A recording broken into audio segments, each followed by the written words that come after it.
আমি এখন আছি বাংলাদেশের সর্ববৃহৎ অর্থনৈতিক অঞ্চল সিরাজগঞ্জ ইকোনমিক জোনে।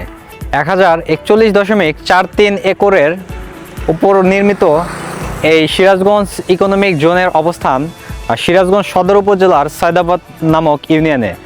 সোজা কথায় বলতে গেলে যমুনা সেতুর পশ্চিম পারে অবস্থিত সিরাজগঞ্জ এই ইকোনমিক জোনস লিমিটেড। চলুন বিস্তারিত দেখে আসি। আসসালামু আলাইকুম। আজ আমরা যাচ্ছি সিরাজগঞ্জের এমন একটি জায়গায় যেটা হয়তো আগামী দিনে এই অঞ্চলের অর্থনীতির জন্য গুরুত্বপূর্ণ হয়ে উঠতে পারে।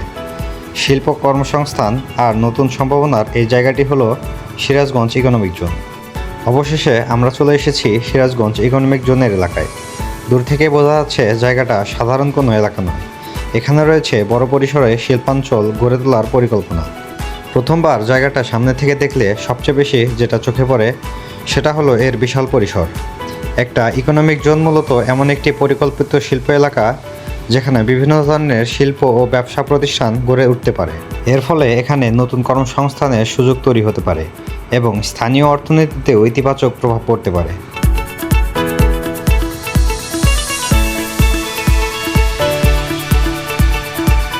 এখন একটু হাঁটাহাঁটি করে এই জায়গাটা দেখছি।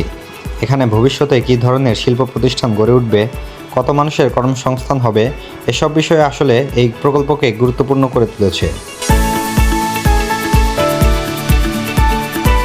একটা জায়গা আজকে হয়তো অনেকটাই খালি মনে হচ্ছে, কিন্তু কয়েক বছর পর এখানেই হয়তো দেখা যাবে বড় বড় শিল্প প্রতিষ্ঠান, ব্যস্ত রাস্তা আর হাজার হাজার মানুষের কর্মচাঞ্চল্য। আপনারা দেখতে পাচ্ছেন আমি এখন সিরাজগঞ্জ ইকোনমিক জোনের ভেতরের দিকে আছি। আমার কাছে সবচেয়ে ইন্টারেস্টিং বিষয় হচ্ছে আজ জায়গাটা যেভাবে দেখছি ভবিষ্যতে হয়তো এই জায়গার চেহারা পুরোপুরি বদলে যাবে।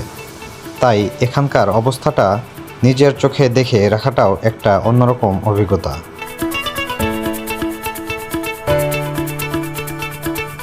একটি ইকোনমিক জোনের মূল লক্ষ্যই হচ্ছে শিল্প স্থাপনের জন্য একটি পরিকল্পিত পরিবেশ তৈরি করা। এখানে বিভিন্ন ধরনের শিল্প প্রতিষ্ঠান এলে স্থানীয় মানুষের জন্য কাজের সুযোগ তৈরি হতে পারে। পাশাপাশি পরিবহন ব্যবসা, আবাসন, খাবারের দোকান সব কিছুর উপরই এর প্রভাব পড়তে পারে।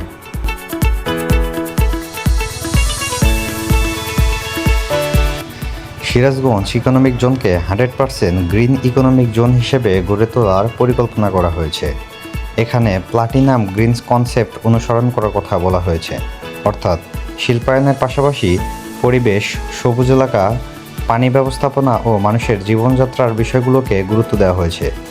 পরিকল্পনার মধ্যে রয়েছে সবুজ এলাকা, পানি ব্যবস্থাপনা, শিল্পের জন্য পানি সরবরাহ, অভ্যন্তরীণ সড়ক, শিল্প প্লট, স্বাস্থ্যসেবা, শিক্ষা প্রতিষ্ঠান, শ্রমিকদের আবাসন, পার্ক ও অন্যান্য সবুজ অবকাঠামো, বর্জ্য ও শিল্প ব্যবস্থাপনা। IDCOL এর ESIA নথিতে ফেজ 1 এর জন্য site filling, boundary wall, internal road, drains, administration building and transmission ইনফ্রাস্ট্রাকচারের কথা উল্লেখ আছে। এখন কিন্তু ধীরে ধীরে বিকেল গড়িয়ে সন্ধ্যা হয়ে আসছে। আমি যখন এখানে এসেছিলাম তখন দিনের আলো ছিল বেশ পরিষ্কার, আর এখন সূর্যটা পশ্চিম আকাশে হেলে পড়েছে। একই জায়গাকে কয়েক ঘন্টার ব্যবধানে দুই রকম দেখছি। একটা সুন্দর বিকেল, একটা নতুন জায়গা আর ভবিষ্যতের অনেক সম্ভাবনার গল্প। এই ছিল আজকের সিরাজগঞ্জ ইকোনমিক জোন ভ্রমণ। আবার দেখা হবে নতুন কোনো জায়গায় নতুন কোনো গল্প নিয়ে। ততক্ষণ পর্যন্ত ভালো থাকুন, নিরাপদে থাকুন। আল্লাহ হাফেজ।